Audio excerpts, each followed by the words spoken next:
1 kilo आलू लेके मैंने उनको मैश करके रखा है। ये इतने इतने छोटे छोटे आलू लेने, हाथ की मदद से करने हैं, मैशर की मदद से नहीं करने, क्योंकि उससे आलू लेसदार हो जाते हैं।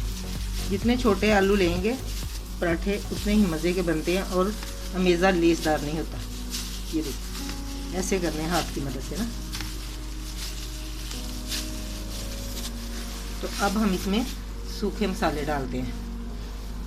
ये आलू के अंदर सबसे पहले ये आधा टीस्पून मैंने लिया है दादड़ मिर्चों का, ये गया आधा टीस्पून चाट मसाला, आधा टीस्पून सूखा धनिया, 1.5 टीस्पून नमक, 1.5 टीस्पून सुरख मिर्च का पाउडर, ये सब चला गया।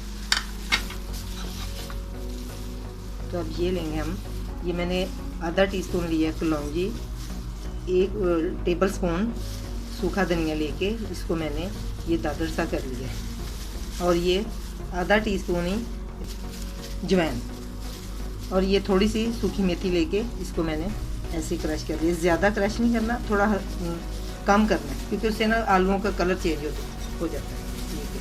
अब हम इसको मैश करते हैं, अच्छे से मिक्स कर देना और साथ साथ मैश भी होते जाएंगे। जब सूखा मसाला अच्छे से मिक्स हो जाए तो फिर हम इसके अंदर ये डालेंगे सब्ज़ मसाला। ये सारा अच्छे से मैश हो गया। अब ये मैं डाल रही हूँ इसके अंदर सब्ज़ धनिया। ये मैंने 4 सब्ज़ मिर्चें लेके इनको काट लिया था बारीक बारीक, ये चला गया। ये पुदीने के पत्ते लेके इनको मैंने बारीक बारीक काट लिया है। ये 1 बड़ा प्याज लेके उसको मैंने चॉप कर लिया, ये गया। ये अदरक का 1 टुकड़ा लेके इसको भी मैंने बारीक बारीक काट लिया, और ये प्याज ग्रीन प्याज लेके उसको मैंने आगे से भी चॉप कर लिया, और पीछे वाला हिस्सा भी उसका ये सब चला गया। तो 1 लेमन लेके इसको अब डाल, अब मैं इसको अच्छे से मिक्स कर। ये हमारा आलू का मेज़ा तकरीबन तैयार हो चुका है। थोड़े थोड़े आलू मोटे रखने हैं, बारीक करें तो फिर वो अच्छे नहीं लगते और अमेज़ा पतला हो जाता है। अगर आपको मिर्चें, नमक, कोई भी चीज़ कम लगे तो और आप डाल सकते हैं। ये अजवाइन इसलिए डालते हैं कि आलू जो होते हैं वो बादी होते हैं, और ये अजवाइन जो है ये बहुत ही अच्छी होती है। इसकी तासीर पेट के लिए बहुत ही अच्छी होती है। ये हमारा आलू का मेज़ा तैयार हो चुका है। अब हम चलते हैं आटे की तरफ। ये देखें, मैंने आटा गूंद के 2 घंटे पहले रखा हुआ था। ये दो बाउल मैंने आटे के लिए, उसको बिल्कुल सादा तरीके से बिल्कुल सिंपल आटा गूंदा, जो कि आम रोटी के लिए गूंदते हैं। तो अब मैंने इसके पेड़े बनाने हैं। तो मैंने इतना सा आटा लिया, इसका ये पेड़ा बना रही हूँ।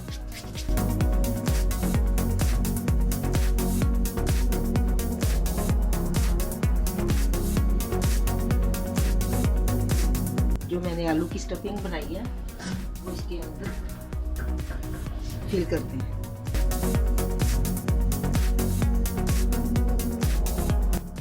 ये अब मैंने सिंगल पेड़े लिए हैं, वो 1 पेड़े में रोटी बनाते हैं। अब ये मैं 2 पेड़ों में बनाऊँ। ये छोटे छोटे से पेड़े लेने हैं, बिल्कुल छोटे।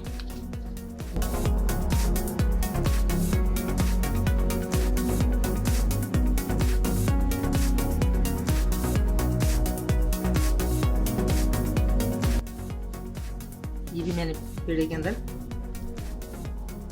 आलूओं की स्टफिंग डाल दिया। अब ये देखें, इसके ऊपर मैं ये दूसरा पेड़ा रखूँ। किनारे जो हैं, किनारों तक जाने चाहिए आलू अच्छी तरह। ये ऐसे मैं इसके ऊपर रख के यूँ हाथ की मदद से फैला दूंगी, उंगली की मदद से यूँ ऐसे से बंद कर दूंगी।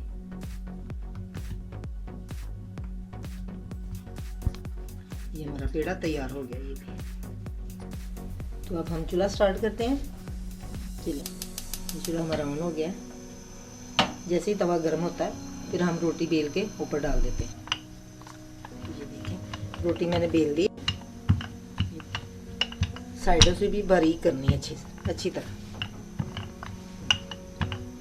रोटी हमारी बेल चुकी है, तवा हमारा गर्म हो चुका है। अब मैं तवे के ऊपर ये रोटी डाल रही हूँ। हमारा पराठा पक रहा है। अब मैं इसके ऊपर घी डालूंगी। देखें, मैंने ज़्यादा सा घी डाला है क्रिस्पी पराठा बनाने के लिए।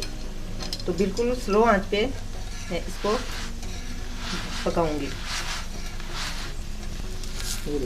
अब ऐसे खड़ा कर देना ताकि इसके अंदर जितना भी फालतू घी है वो सारा निकल जाए। तो ये देखें, अब मैंने एक पेड़े वाला पराठा भी तैयार कर लिया। अब इसको भी मैं तवे पे डाल दी। बिस्मिल्लाह। ये देखिए, ये भी बिल्कुल स्लो आंच पे बनाऊंगी। देखिए, हमारा दूसरा पराठा भी तैयार हो गया। अब इसके ऊपर मैं थोड़ा थोड़ा घी लगाऊंगी, ज़्यादा नहीं, बिल्कुल थोड़ा। जब भी पराठा बनाएं तो बिल्कुल स्लो हीट पे बनाएं। इससे जो पराठे के अंदर स्टफिंग होती है वो भी अच्छे से पक जाती है। तो ये देखिए, हमारा दूसरा पराठा भी तैयार हो चुका है।